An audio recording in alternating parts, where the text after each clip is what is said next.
memperhatikan kasus ini, menurut saya bahwa saya bisa menginterupsi, mendekati ibu itu dan bertanya, kenapa sampai ada hukuman seperti itu, padahal seharusnya di dunia pendidikan tidak ada kekerasan. Dan bagi saya, ibu punya cara atau ada cara lain untuk menghukum anak tersebut, karena bagi saya anak kelas 5, anak yang belum banyak tahu tentang banyak hal, dan setahu saya ibu ini adalah ibu yang baik, ibu terbaik. Berarti ibu punya kebijaksanaan lain sehingga anak ini tidak harus menangis dan dihukum seperti itu.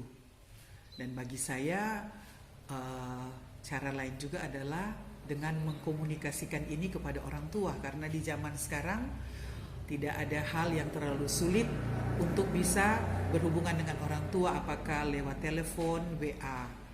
Karena hal-hal yang perlu diperhatikan dalam pendidikan adalah bukan sekedar anak mendapatkan ilmu untuk menjadi pinter, tapi juga ada pembinaan karakter. Nah, pembinaan karakter bukan dengan kekerasan.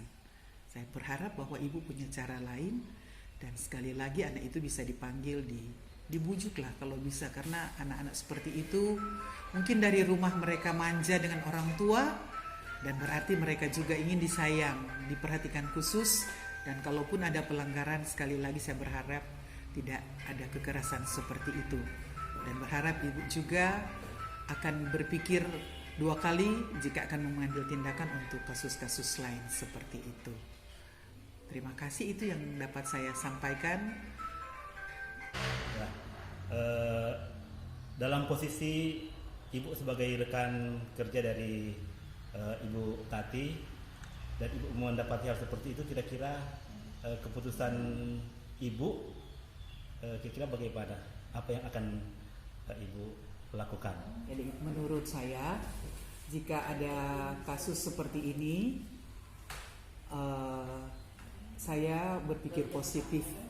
Untuk pertama, tidak menyalahkan Ibu Tati, tapi juga tidak menyalahkan anak.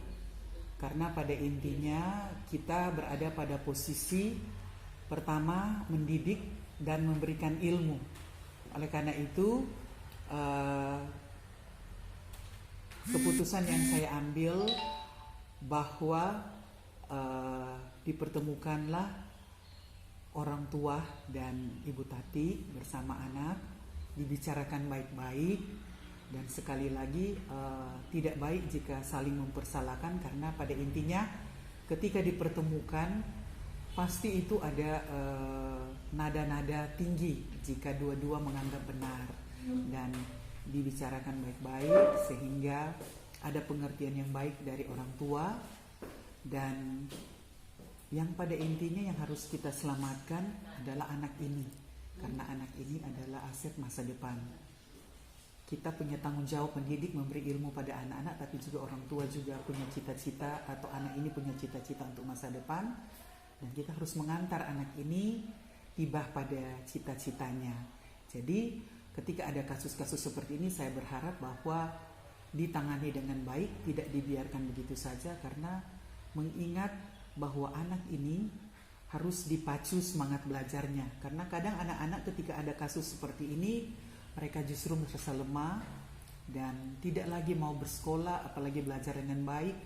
Mereka merasa tidak enak dengan teman-teman, karena pasti kasus ini dilihat banyak teman-temannya, dan itu mungkin membuat dia rasa malu.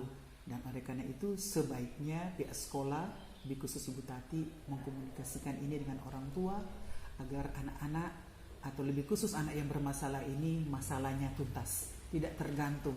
Jadi jangan dia rasa tidak enak dan tidak mau belajar, apalagi tidak datang di sekolah. Jadi dibicarakan dengan baik. Sekali lagi, zaman sekarang tidak ada komunikasi yang tidak bisa terjalin. FB bisa, Messenger, WA, telepon, dan lain-lain. Dan saya berharap bahwa kasus-kasus seperti ini sekali lagi tidak terjadi, karena kalau ada anak menangis atau ada hukuman seperti itu sangat tidak baik. Karena untuk menciptakan generasi yang baik, yang bermutu tidak harus Ya. dengan kekerasan. Terima kasih. Saya Ya. berharap pendidikan semakin hebat. Ya, terima kasih Cik Meiske Tumangkin atas atensinya. Tuhan berkati.